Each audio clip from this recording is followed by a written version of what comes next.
Colorado first says this case is about a sale. It's not just about a sale.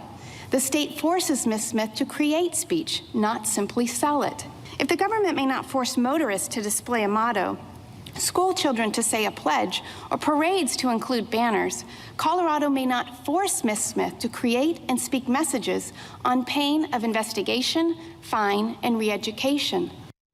All right, that was an excerpt from today's U.S. Supreme Court hearing in the case of a web designer and evangelical Christian Lori Smith. Now, Smith believes that her constitutional right to free speech was violated by a Colorado state law that required her to design websites for the weddings of same-sex couples. Now, Smith, who says same-sex marriage goes against her religious beliefs, is seeking an artistic exemption from the law, arguing it is compelled speech.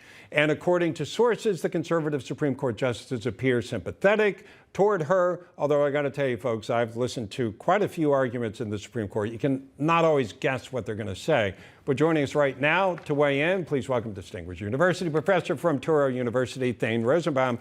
Thane, did I sum up the arguments right? Essentially, a state law says you must make a web design for these people, LGBTQ. Even though you religiously may not agree with that, you're forced to do that. And she says, now, wait a minute, don't I have some constitutional right against being forced to do that? You're right, Bob. So there's a public accommodation law. Other states have them, which essentially say that if you're in business, you have to treat all customers equally, and you cannot certainly discriminate against people based on sexual orientation. So that many states have such public accommodation anti-discrimination laws.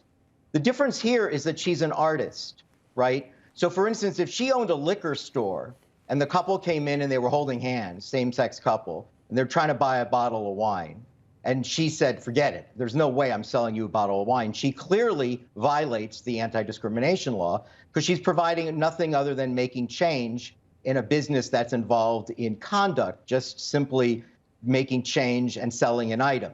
But because she's making something, because she's an artist, she retains, she's arguing, a First Amendment right to speak freely, not to be forced to speak in a way she doesn't wish to speak, and to express herself only in the way she wants to express herself. And by the way, Bob, she hasn't rejected anyone yet. No same-sex couple has even come to her. Well, wait a minute. I thought if you took a case to the Supreme Court, it's your court of last resort, and there had to have been some damage done. I didn't think you could just go willy-nilly. By the way, this could happen. You know, I say this all the time, Bob. You're good. Yeah, that's exactly right. That is a procedural argument that was made.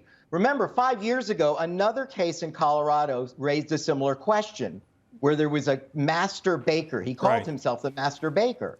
The case didn't get resolved by the Supreme Court, but he made a similar argument. He said, I'm not just a baker. I'm the best baker in the whole state.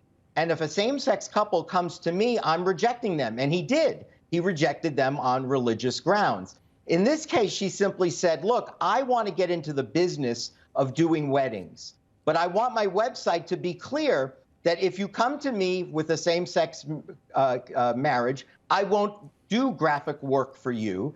But on the other hand, if you want to have a sporting goods store and you're gay, I'm happy to do a website for you, but you can't force me to endorse or celebrate your marital choice because since it conflicts with my sincerely held convictions in my religion. That's what makes this different, that she's engaged in expressive business rather than just in business of selling goods. Yeah, interesting. Now, the National Legal Director for the ACLU commented on the case. Listen to what he said.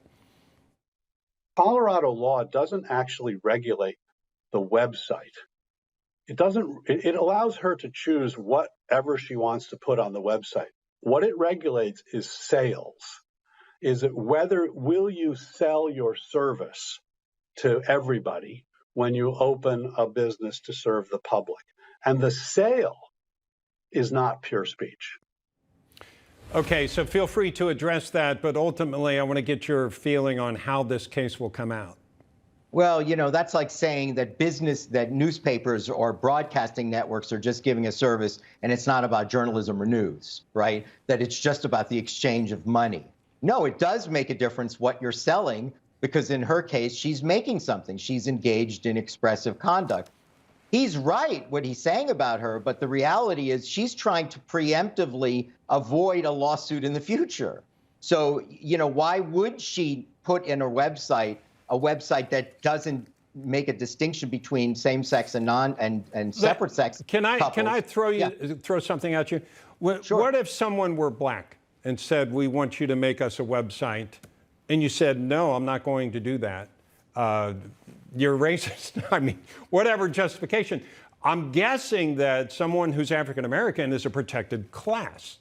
Exactly. Just like the sexual orientation was a protected class. The difference here is that it's not just the identity of the person, it's the message that they want to convey, right? I see. So it's not just saying that it's because you're African Americans. What is the message here? It's not that she's denying same-sex and couples. that's She's the free literally speech saying, part. That's the free speech part. She's literally saying, if you're gay and you want me to make you a website, please come to me. I would love to build a website, but not if you're getting married. If you're getting married to someone of the same sex, that is something very different. You are asking me as an artist to endorse that choice. I'm not discriminating you based on your identity. I'm discriminating based on your belief and your message. The message here is that same-sex marriage is something that is acceptable. It may be legal under the law, but you can't force me to celebrate and endorse it. That's the difference. She's saying, I have nothing against gay people. I have something against same-sex marriage, and I'm not doing any art or expressing myself in favor of that. What about the situation where it seems like they'd be able to find somebody to do a website for them who is fine with gay marriage, as many people are? Does that enter? I mean, it's not like there's only this one person who can do this. Bob, I was on your show last term with the last Supreme Court, and I remember you asked a very similar question in connection with a Philadelphia adoption case, where there was a Catholic adoption agency that said, we are open for business to do adoptions, but not if you're a same-sex couple. We're Catholics, and we're not doing that. And you know what the Supreme Court said? They pulled a Bob Sellers on the argument. They said, you can go to other adoption agencies. Okay. You don't have to go to this one. Philadelphia is a big city. Pennsylvania is a big state. There's lots of different places that you could go. It's interesting to see whether one of the Supreme Court justices in a concurring opinion or in a dissenting opinion could raise that, or in a majority opinion saying she's not the only web designer and you don't have to violate. Remember, this is not her this First Amendment claim is based on speech, not on religion. Not on religion. The Supreme Court specifically said, we don't want to hear the religious. She made both arguments.